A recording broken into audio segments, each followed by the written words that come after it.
Continuando con el conocimiento de estos gran negativos fastidiosos, pues ya vimos la familia Neisseria, donde está Neisseria, Quinguela, Quenela. Vimos a Moraxella, de la familia Moraxellacea, junto con las Neisserias. Y vimos al grupo Hasek, donde está, y Haemophilus, donde está Haemophilus, Agregatibacter, Cardiobacterium, que pertenece a la familia Cardiobacteriaceae, Eikenella y Quinguela. Haemophilus, Agregatibacter, Pasteurella y Actinobacillus son parte de la familia Pasteurelaceae. Y en esta ocasión vamos a conocer a Bordetella, que es de la familia Alcaligenaceae, y a Capnocitofaga, que es de la familia Laobacteriaceae. Me falta por acá Francisella y Brucella, que también vamos a ver en esta clase. A modo de resumen de estos 4 géneros, confeccioné esta tabla. Vamos a conocer a Capnocitofaga, a Pasteurella, Brucella y Francisella. Como mencioné, Capnocitofaga es de la familia Laobacteriaceae. Como su nombre lo indica, es capnofílico, requiere de concentraciones de CO2 para crecer. Es un bacilo granegativo largo, delgado, cuyas colonias pueden crecer con cierto pigmento amarillo, color naranja. 7 especies de Capnocitofaga causan infecciones en humanos y 5 son parte de la microbiota oral humana. Capnocitofaga gingivalis, granulosa, hemolítica, ocrácea y esputígena. Como pueden ver, entonces son parte de la microbiota oral humana y son patógenos oportunistas, provocando en la mayoría de los casos septicemia más que endocarditis, a diferencia de los del grupo Hasek. En la septicemia o la endocarditis, sobre todo la septicemia, se va a presentar más en aquellos pacientes que cursen con neutropenia o úlceras orales. Puede provocar infecciones de tejido blando, también, peritonitis, endometritis, lesiones oftálmicas y osteomielitis. Todos estos por provocar como estas biopelículas o asentamientos que hacen después de su ingreso al torrente sanguíneo. Se identifica mediante medios de cultivo y pues con la utilización de técnicas como la proteómica y el malditol. Para su tratamiento, la mayoría de cepas es sensible a betalactámicos. La mayoría de estos patógenos se van a tratar con macrólidos o ketólidos, en este caso eritromicina o acitromicina, clindamicina también, tetraciclina y cloranfenicol. Es resistente a los aminoglicosidos. En cuanto a Pasteurella, que es importante representante de la familia Pasteurelaceae, vamos a encontrar 17 especies, dentro de ellas las más importantes son Pasteurella multocida, Pasteurella canis y Pasteurella dagmatis y Pasteurella stomatis. Estas 4 se pueden aislar a partir de muestras en humanos. Es un cocobacilo granegativo muy pleomórfico, con tinción bipolar, o sea, si se fue como forma de bacilito, en los extremos del bacilo se tiñe de manera más intensa. La mayoría de las especies, como Pasteurella multocida, no van a crecer en agar maconchi. Y Pasteurella, Brucella y Francisella se consideran zoonosis. ¿Okay? Estas van a estar como parte de la microbiota oral y respiratoria de aves y mamíferos. Entonces va a ser una zoonosis generalmente causada por mordeduras de animales como los gatos. Va a provocar septicemia, endocarditis, principalmente infecciones de tejido blando, artritis, osteomielitis, meningitis, neumonía, peritonitis asociadas a diálisis, infecciones del tracto urinario. Lo más claro es que, por ejemplo, Cambiocytophara, y ya vamos a ver, lo más que provoca es septicemia. En el caso de Posterella, lo que más provoca son infecciones de tejido blando, que también hay unos cuadros pulmonares. Brucela se abarcará durante la carrera en muchas otras ocasiones debido a sus mecanismos de patogénesis, pero sin embargo acá una pincelada es que es un cocobacilo gram negativo pequeño, es un patógeno intracelular que vive dentro de los fagocitos mononucleares, macrófagos. Logra crecer en agar chocolate, en agar sangre, pero hay que incubarlo hasta por 5 días, ¿verdad? Y es una zoonosis. Las brucelas las vamos a encontrar como parte de la microbiota de especies terrestres y marinas, como Brucella seti, y la vamos a adquirir a partir de los animales mediante aerosoles que provoquen los tejidos o los animales que tienen esta bacteria de manera percutánea por contacto directo o oral a través de la leche, como Brucella abortus.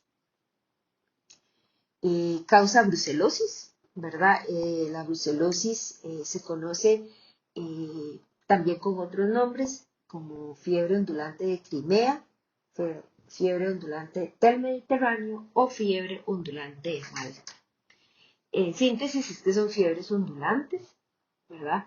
Que comienzan por la tarde, la noche y se calman por la mañana. Las brucelosis son infecciones de largo periodo, cursando con una fase aguda, otra subaguda y otra crónica.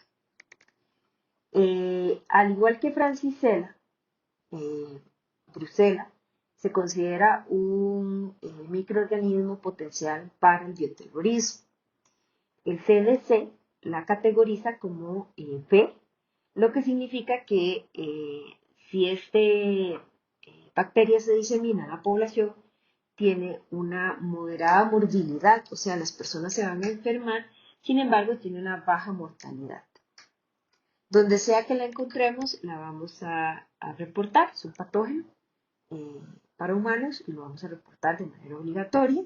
El Malditov ha venido a solucionar su identificación, sin embargo, hay algunos maldis que pues en su base de datos no se encuentra como un microorganismo más normal, sino que está en una base de datos de bioterrorismo que tiene a lo sumo 7 microorganismos que se consideran bioterroristas por ese potencial bioterrorismo para el CDC.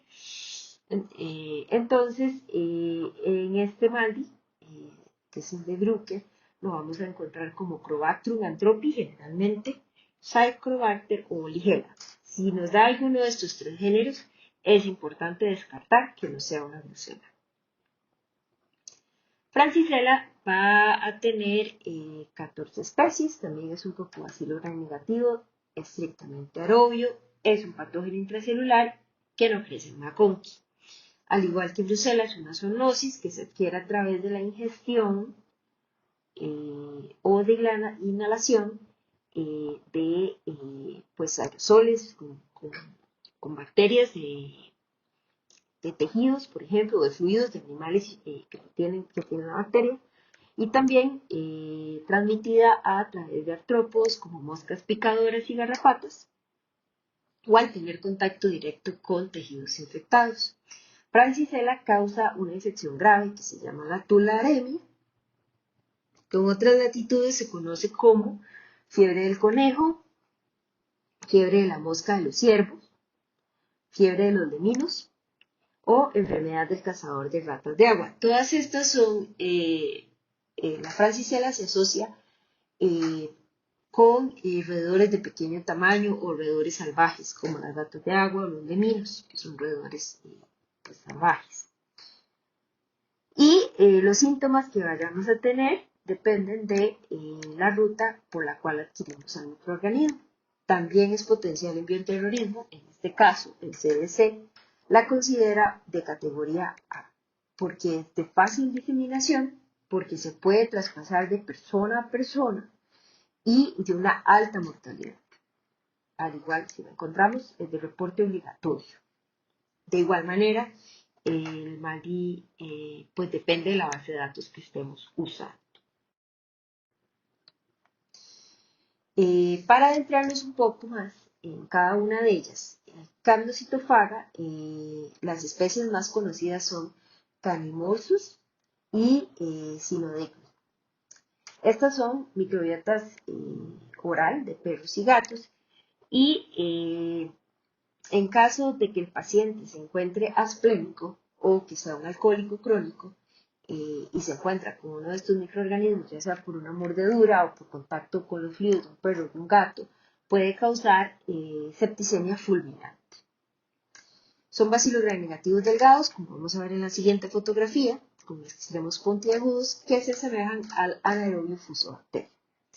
En esta fotografía se observa el crecimiento de Camptocytophaga en agar chocolate, que es muy parecido al de Quinella, nada más que pues la colonia no se hunde tanto en el agar y su extensión es de mayor tamaño. Esta es una tinción de Gram de Camptocytophaga, ¿verdad? Donde se ve que son delgados con los extremos puntiagudos. Y este es un agar chocolate de 48 horas de incubación con esta bacteria. No hace un swarming tan extenso como el de Proteus, pero sí se extiende un poco la colonia. Luego teníamos a Pasteurella multocida, que es la especie más conocida de la familia. Pasteurella tiene 4 subespecies y 5 serotipos. Entre más casos clínicos o más estudie, pues las bacterias se van a ir dividiendo más en subespecies, y serotipos, y serogrupos y demás. Pasteurella no crece en agar sangre, es no hemolítica, y cuando crece produce un oscurecimiento, un enverdecimiento alrededor de las colonias, sobre todo acá donde están concentradas, y algunas pueden verse como mucoides. Nótese acá la ausencia de crecimiento en agar maconchi. Como les decía, es altamente pleomórfico. En este caso, se hizo una tinción de Gram con safranina y otra con carbolfuxina. Esta es con carbolfuxina, donde se observa mucho más, pero se ve que es medio cocobacilar, un coco ovoide, son bacilos cortos. Algunos pueden verse filamentosos, como este de acá, y a algunos se les puede ver con la cápsula. Estas fotografías son de un caso de la vida real que tuve. Bueno, yo no, una paciente llegó con esta lesión de larga evolución, tenía aproximadamente 3 semanas y se le estaba dando un antibiótico para gram positivos, pensando que era una celulitis por Staphylococcus aureus.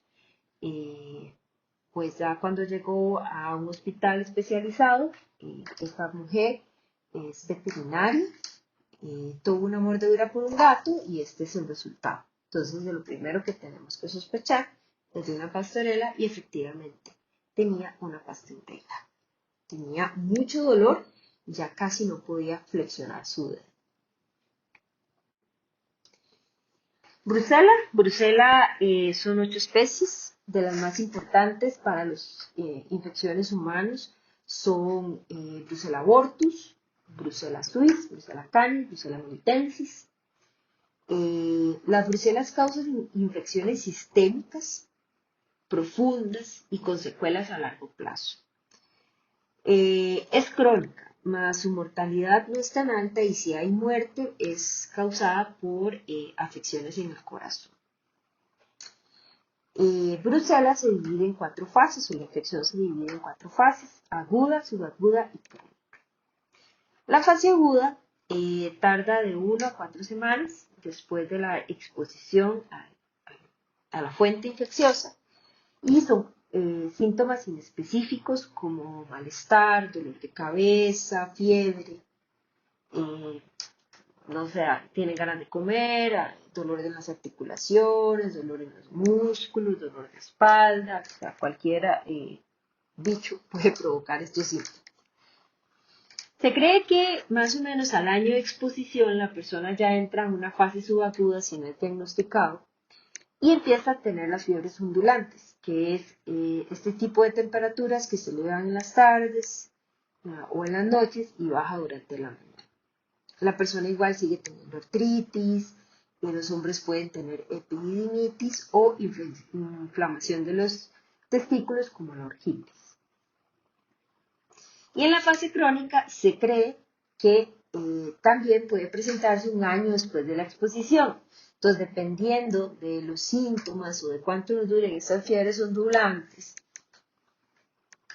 así también puede ya empezar la fase crónica. O sea, estas dos están como traslapadas dependiendo de cuándo la persona empiece o termine de sentir las fiebres ondulantes y empiecen a aparecer estos síntomas, como ya una artritis más evidente, depresión y un síndrome de fatiga crónica.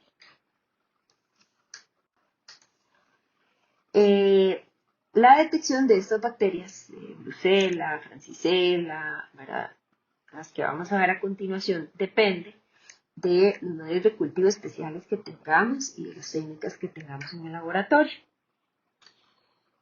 Generalmente, para Brucella, depende de esta detección también de la fase de infección en la que se encuentre el paciente. De un 50 a 80% de los hemocultivos van a ser positivos si tomamos al paciente en fase aguda. Entonces no está de más hemocultivar al paciente si tiene estos síntomas inespecíficos y según la epidemiología o la historia clínica del paciente puede asociarse con Brucella. Sin embargo, cuando ya el paciente está en fase crónica, lo que queda es como una respuesta inflamatoria muy residual y crónica, y tan solo el 5% de los cultivos van a ser positivos. Es difícil de ver los cocobacilos gram-negativos al gram en muestras clínicas directas, ¿verdad? A no ser de que sea un hemocultivo. Y el crecimiento puede ser a partir de muestras, podemos aislarlo a partir de muestras de hemocultivo, ¿verdad? Médula ósea, líquido cefalorraquídeo, líquido sinovial, pleural o de abscesos. El análisis serológico en estas especies viene a ser bastante importante. Lo que se busca es que haya seroconversión, por lo menos una diferencia de 4 veces en el título inicial, para hacer pues un diagnóstico. En esta fotografía podemos observar una tinción de gram de Brucella, ¿verdad? La primera se ve como un sedimento acá, como si estuviera el fondo sucio, ¿verdad? Y casi no se pueden ver. Sin embargo, cuando el gram se hace con carbulfuxina, ya se logra ver. Vean acá que apenas se ve aquí, y luego apenas se ve como por acá, pero ya después sí se logra ver bien estos diminutos cocobacilos. Entonces, este tipo de contracción ayuda mucho. Y acá está pues el crecimiento de Brucella abortus y agar chocolate, que pues es una colonia que no tiene pues alguna característica en particular. Francisella tularensis es el principal representante del género Francisella. Son 4 subespecies solo para Francisella. Y como decía, los síntomas están en función de la ruta de infección. Es sumamente infecciosa, tan solo 50 microorganismos o bacterias son suficientes para causar un cuadro clínico. Y vamos a tener cuadros clínicos úlceroglandulares, pulmonares, glandulares, orofaringeos, oculoglandulares o algo similar a la tifoidea. El 45-80% de los casos son casos úlceroglandulares. se forma una úlcera donde se inocula uno la bacteria a partir de estos roedores salvajes y luego los ganglios linfáticos próximos a esa inoculación se inflaman. La muestra va a depender de los síntomas que tenga la persona. Generalmente los hemocultivos vienen a ser negativos al inicio de la infección porque la infección está más localizada, úlcero glandular o glandular. Y esta francisela es mucho más fastidiosa que los otros que hemos visto. Requiere cisteína, cistina o tiosulfato, o sea, átomos de azufre, para crecer. Puede crecer en agar chocolate, en un agar que tiene carbón. Es un medio de cultivo que tiene carbón buferizado y que tiene extracto de levadura. O también puede crecer en agar Taller Martin modificado y en caldo tiolcolato. Es necesario incubarlo hasta para 14 días para tener pues la mayor oportunidad de que crezca. Y la serología, debido a que el cultivo es un poco fastidioso, viene a jugar un papel importante si encontramos que el título de anticuerpos sube al menos 4 veces. Eso sí, para confirmar el caso se requiere de cultivo o de técnicas como el maldito. En este caso podemos ver una tinción de Gram de Francisella tularensis. Es pleomórfico, se puede decir que es un cocobacilo. Y este es el crecimiento de Francisella en agar chocolate después de 72 horas de incubación. Y por último tenemos a estos dos géneros que son bastante importantes. Del primero, que es Legionella, considero que hay un subregistro a nivel nacional y pues de Bordetella sí se controla bastante a nivel del Centro Nacional de Vigilancia, ¿verdad? De la influenza y porque tenemos pues una vacuna disponible. Legionella comprende 60 especies, es bastante grande y 26 de ellas se han aislado de humanos. Es un bacilo negativo, pleomórfico. ¿De dónde vienen las legionelas? Bueno, las legionelas vienen de inhalar a partir de fuentes ambientales, en partículas de agua aerolizadas o en materiales de jardinería como el compost y estas cosas. Las legionelas van a vivir en lagos, ríos, aguas termales, en el barro, porque van a sobrevivir dentro de amebas de vida libre o dentro de células de algunos mamíferos que pueden crear aerosoles. La ventaja es que no se pasa de humano a humano, sino las infecciones pues serían mayores, sino que solo se pasa de estas fuentes ambientales a los humanos mediante aerosoles. Se convierte en un patógeno intracelular. Dentro del leucocito inhibe la formación del fagolisosoma y ahí sobrevive. Y se va pasando de célula a célula. De manera importante, cuando se respiran estos aerosoles, ella va a llegar a infectar a los macrófagos bronquioalveolares y va a vivir en el fagolisosoma y además produce enzimas proteolíticas. Dependiendo de la cantidad bacteriana o de la carga bacteriana de ese aerosol y en la vía de ingreso, puede provocar neumonía con fiebre aguda, que es la famosa enfermedad de los legionarios. Puede provocar una fiebre tipo influenza, que es la fiebre Pontiac, o algunos casos de infección asintomática. Son patógenos. Estos sí son patógenos.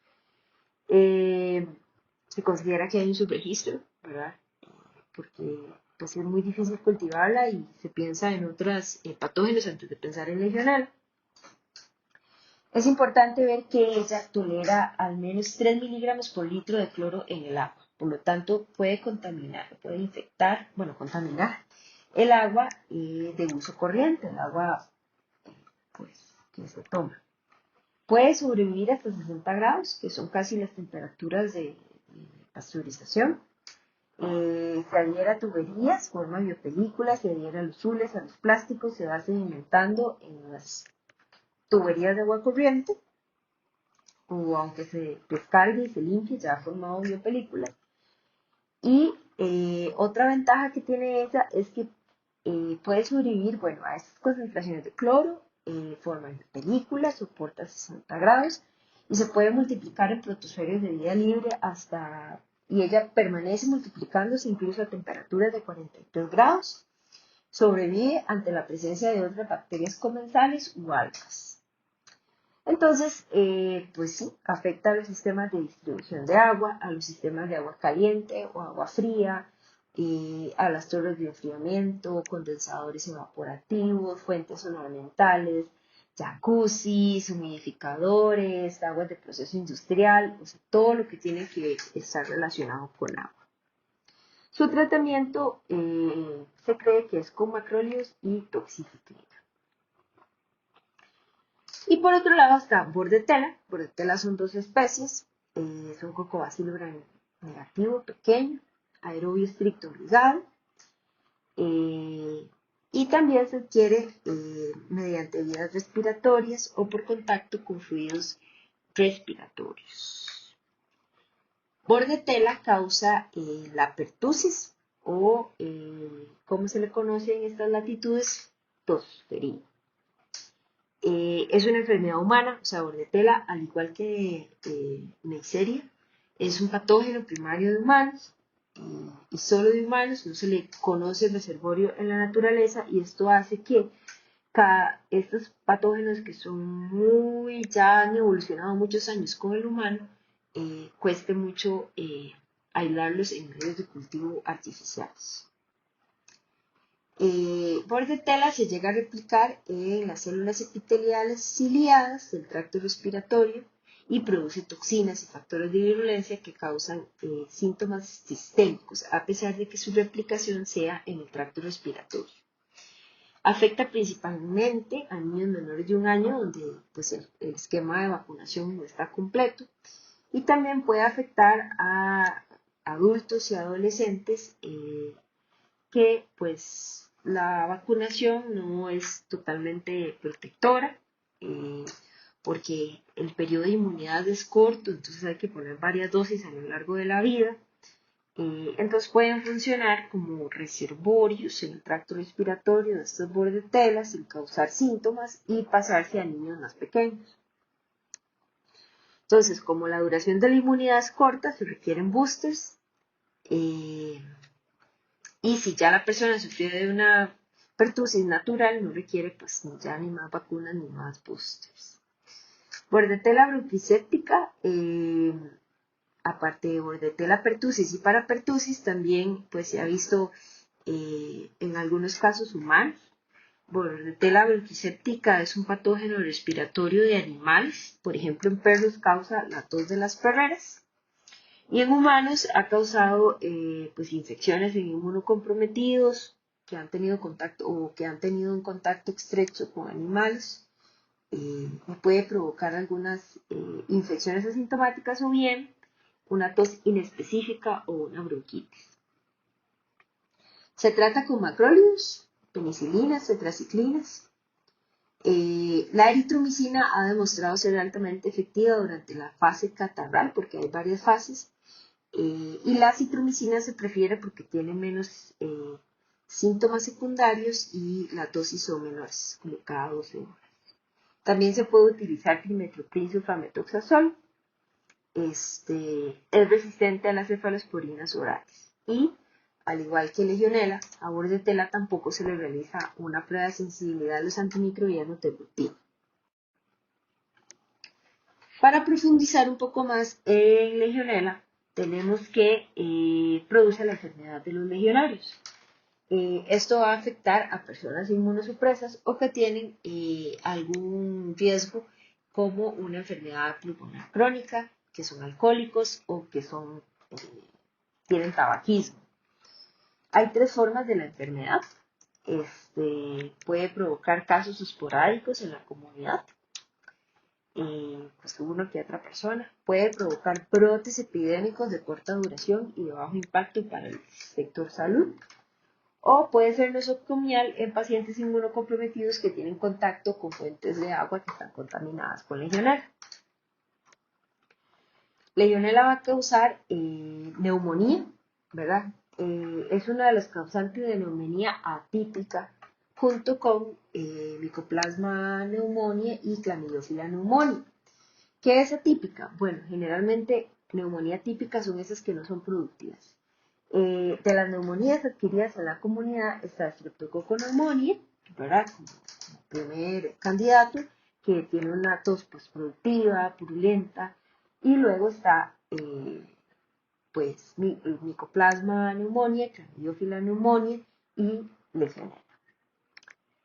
Si no se trata a tiempo y la persona está complicada, puede tener una mortalidad del 15 al 30%, ¿verdad? O más. Y la mayoría de las infecciones son causadas por Legionella pneumófila del serogrupo 1. Tiene un periodo de incubación variable, generalmente 7 días, y empieza con una tos no productiva, o sea, no es purulenta. Conforme avanza, bueno, la persona tiene fiebre, dolor de cabeza, dolor de cuerpo, y conforme avanza puede tener un esputo ya con sangre o con pus, que pues es cuando ya se forman los infiltrados pulmonares que hace esta bacteria. La persona entonces empieza a tener esos estertores o sonidos al respirar y escalofríos. Falta de aire también, porque ya se está afectando la función pulmonar. De ahí puede diseminarse al torrente sanguíneo y llegar al riñón, al hígado, al vaso, a los ganglios linfáticos, el corazón, el sistema nervioso central, médula ósea, provocar incluso abscesos cutáneos, aunque es raro, y puede provocar bacteriemias, falla renal, diarrea acuosa y síntomas de la afección del sistema nervioso central en sus últimas instancias si el paciente no ha recibido ningún tipo de tratamiento. El otro cuadro que provoca legionela es la fiebre Pontiac, que es una forma no pulmonar o que no compromete la función del pulmón, sino que viene siendo como un resfrío, una tipo influenza. Tiene un periodo de incubación más corto. Produce fiebre, dolor de cabeza, dolor de cuerpo, dura menos, dura una semana y sana solo, no es mortal. Entonces, en algunos casos hay algunos artículos que, pues estudios que dicen que no creen que sea legionela la bacteria como tal, sino que sea la inhalación de una toxina bacteriana o una reacción alérgica a alguna estructura bacteriana. Pero que incluso no creen que esa toxina o esa estructura sea de legionela, pero se ha asociado este cuadro con esta fiebre Pontiac, se ha asociado con legionela porque en algunos casos las personas han tenido estos síntomas de flu-like y se ha hecho estudios de anticuerpos donde se encuentra que hay anticuerpos contra legionela.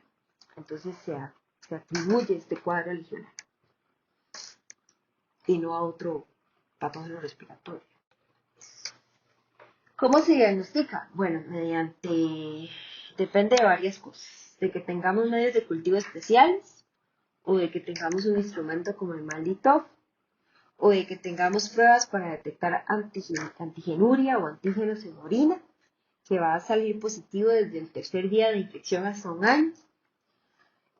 Las pruebas de fluorescencia directa, es decir, que se tenga una muestra, por ejemplo, de un esputo que se extiende y se tiene un reactivo que detecta antígenos de legionela marcados con fluorescencia, o sea, fluorescencia directa.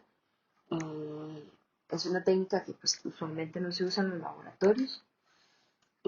Y esta técnica sirve para los casos de enfermedad de los legionarios, no para Pontiac porque no se sabe muy bien la carga bacteriana que hay ahí, ni siquiera se sabe si es legionario. Proteína, PCR, ¿verdad? La serología es bastante importante, lo que se mide son anticuerpos totales, igual tiene que haber una seroconversión de 4 veces el título, y se ha visto que el 50% se lo convierten ya en 2 semanas. La serología también es importante en estudios ambientales y, en estudios epidemiológicos, y para estudios ambientales también se requiere cultivo a partir de medios especiales. ¿Cuáles muestras vamos a utilizar? Se va a utilizar esputo. Este esputo, si ya se sabe que es para legionela, entonces pueden hacer varias cosas. Primero, que no se le aplica rechazo por falta de leucocitos, como si se hace con otro tipo de esputos, que si no tiene 3 o 4 cruces de leucos y 1 o 2 cruces de epiteliales, se rechaza, pero en este caso no. Se puede refrigerar si estamos buscando legionela, porque ella soporta esas temperaturas.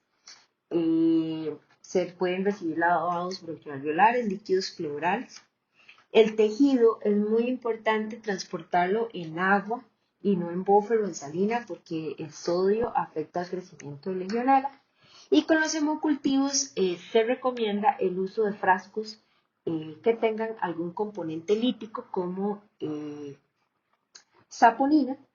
Son unos frascos de hemocultivo de Becton Dickinson que contienen saponina, porque hay una técnica que se llama isolator que también tiene saponina, pero que ya está descontinuada. En cuanto a la tinción de Gram, es, bueno, inespecífica. Se recomienda que la contracción se extienda hasta 10 minutos para que legionela logre capturar el tinte, o se puede usar quinjón modificado, ya que algunas legionelas tienden a ser parcialmente ácido resistentes. Se puede usar una tinción de tinta en lavados bronquialveolares e incluso en esputos, donde se puede ver más con mayor detalle los leucocitos y las células y las bacterias intracelulares. El cultivo es bastante especial, entonces la mayoría de esto se hace o con serología o con otras técnicas de PCR. Lo que se recomienda es tratarlo previamente al esputo o a la muestra con un ácido. Este ácido va a ser de una concentración de 0.2 normal de cloruro de potasio con ácido clorhídrico y tiene un pH de 2.2. Esto se diluye la muestra 1 en 10 con esta sustancia, se deja 4 minutos y entonces ahí sobrevive la legionela y se inocula en los medios de cultivo. Si se viene de una muestra que se considera estéril, también hay que darle tratamiento. Hay que darle una dilución 1 en 10 con agua destilada o con caldo de triticasa soya, porque esta dilución disminuye la cantidad de proteínas del complemento, toxinas y otros inhibidores microbianos que puedan estar. No crece en agar sangre, requiere L-cisteína para crecer o requiere agar chocolate con L-cisteína para crecer, o este medio BCYE con ácido alfa-cetoglutato. Y lo hace selectivo también este alfa-BCYE con algunos antimicrobianos parecidos a los de Taller Martin, y se tiene que incubar hasta por 14 días. Si tuviéramos una colonia o una muestra casi pura con legionela, así se vería la tinción de Gram. La primera fotografía es una contratinción con safranina y la segunda es con carbofucsina. Esta es una marca comercial de una prueba de antigenuria para detectar antígenos de legionela en orina. En cuanto al cultivo, es bastante complicado. Por ejemplo, si se utiliza un agar buferizado de estos de carbón sin antimicrobianos, entonces se da un sobrecrecimiento de toda la microbiota respiratoria. Pero si le ponemos el alfa, que es el que tiene ácido alfa-ceto glutárico y antibióticos, se logra ver estas colonias gigantes de microbiota, pero se ven estas colonias diminutas de legionela. En este caso, ya es como cepas puras de Legionella, en medios que contienen cisteína, pues no va a crecer nada en agar sangre. Aquí pues es casi que un cultivo puro. Y aquí es la comparación de una muestra de esputo que es un medio sin antibióticos y un medio con antibióticos. Se recomienda que se utilicen ambos, ya que algunas cepas de Legionella pueden ser sensibles a la cefalixina que tiene este tipo de medio de cultivo.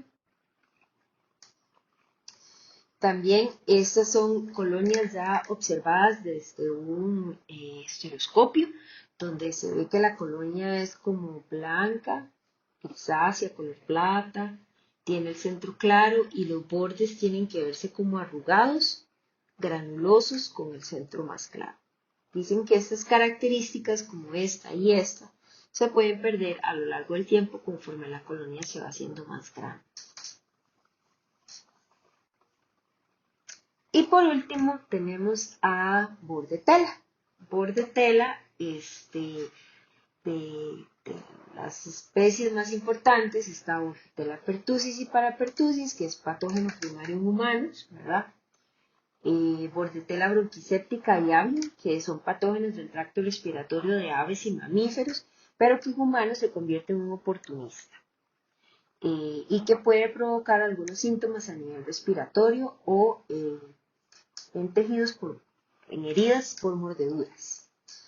Bordetella olmesi ha causado bacteriemia e inmunocomprometidos y Bordetella trematum ha causado infecciones en heridas y en oído en pacientes inmunocomprometidos.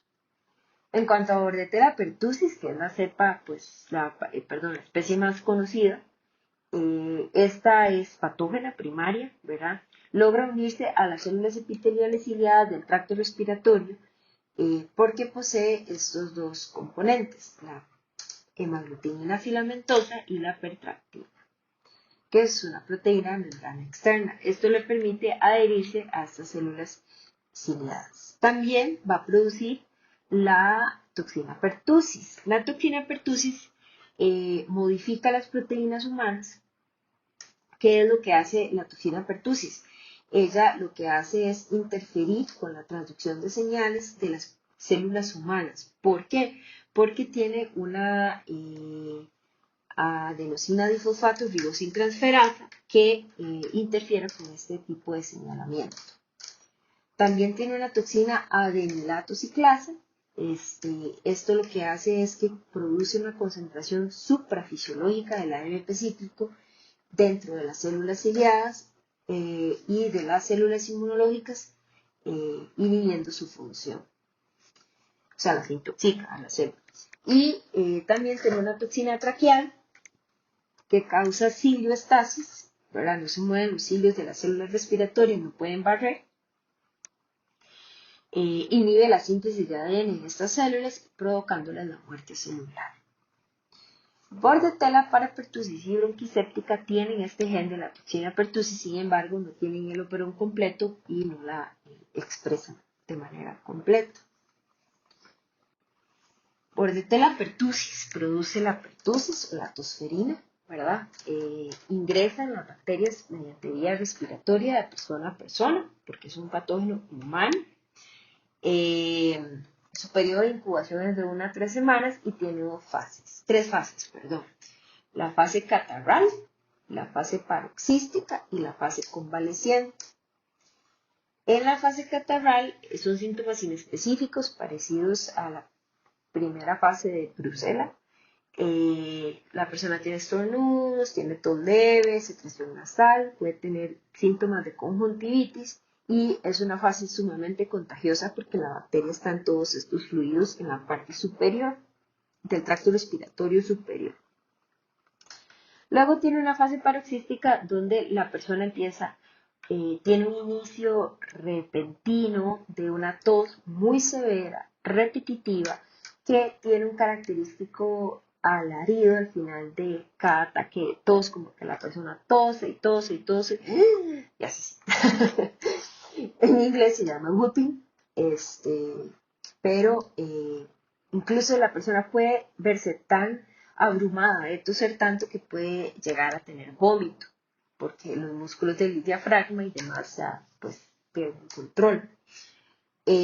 Afecta mucho a niños, ellos tienen apnea, neumonía y requieren terapia de soporte. Bordetella para pertussis produce un síndrome similar, un cuadro similar, pero es de menor severidad, ¿verdad?, que la tosferina. Bueno, y la otra fase convaleciente de la infección por pertussis, la fase convaleciente, que es más o menos al mes de haber adquirido la infección, ya es cuando la persona pues sale del cuadro.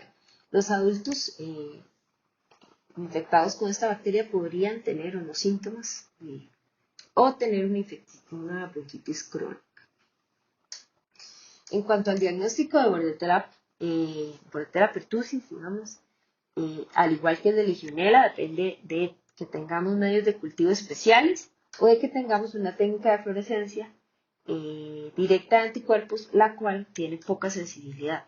El medio de cultivo también tiene poca sensibilidad. Se recomienda inocularse de manera inmediata o bedside, incubarse al menos por 7 días y si tenemos crecimientos sospechosos, se piensa mejor en hacer PCR o secuenciación o MALDI-TOF porque la identificación bioquímica no arroja muchos resultados. El medio de cultivo especial para Bordetella es el BGA o el Bordet Jango Potato Infusion.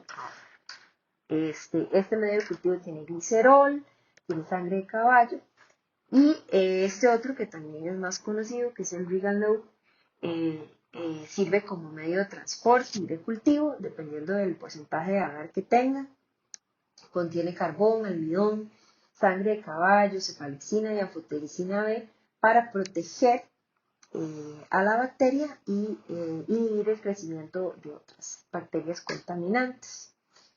Se prefiere hacer PCR y el PCR se exige porque se han desarrollado muchos PCRs, pero se exige que por lo menos tenga 2 secuencias Diana para diagnosticar Bordetella pertussis. Es más sensible que el cultivo, se puede usar MALDI-TOF o secuenciación. La serología también es importante a nivel epidemiológico para ver la respuesta de las poblaciones a la vacunación.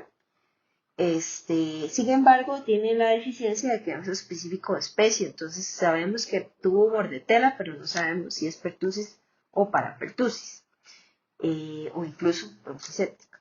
No se recomienda, por lo mismo, detectar IgM, ya que no se puede hacer una diferenciación de especies con los mismos, y sí se puede buscar anticuerpos contra la toxina pertussis y demostrar la seroconversión de estos títulos de anticuerpos. Pertussis requiere, aparte de medios de cultivo especiales, también medios de transporte especiales. Ella se ve inhibida o su crecimiento se inhibe con ácidos grasos, con iones metálicos, sulfuros, peróxidos. Entonces se requiere usar hisopos de dacron que tengan un palillo o un mango que sea no metálico. El mejor medio de transporte es el AMIS con carbón, a no ser de que cuente con un medio de transporte que tenga 1% hidrolizado de caseína o proteínas. Este tipo de proteínas lo que hacen es capturar otros antimicrobianos y demás sustancias que puedan afectar el crecimiento de Bordetella. Y para PCR se puede transportar los hisopos nasofaringeos secos a temperatura no refrigerada, entonces por eso es que se prefiere la PCR en lugar de cultivo. El medio de cultivo, al igual que el de transporte, requiere sustancias protectoras como carbón, sangre o almidón para neutralizar sustancias que pueden inhibir el crecimiento de Bordetella. La muestra por excelencia es el aspirado nasofaríngeo o el hisopado nasofaríngeo. No funcionan los cultivos faríneos.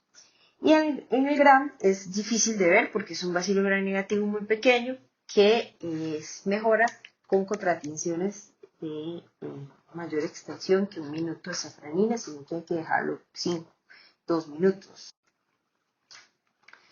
Estas son fotografías de la extensión de gram de Bordetella. Vean que acá se usa safranina, casi no se ve nada, ¿verdad? Luego se utiliza carbotoxina, donde se observa mucho mejor. Y luego esta es bordetela para pertussis con carbofucsina. Y esto es para que se compare, por ejemplo, el tamaño de estas células con Acromobacter, que pues se ve feo, pero es mucho más grande. Es que esto sí se nos puede escapar.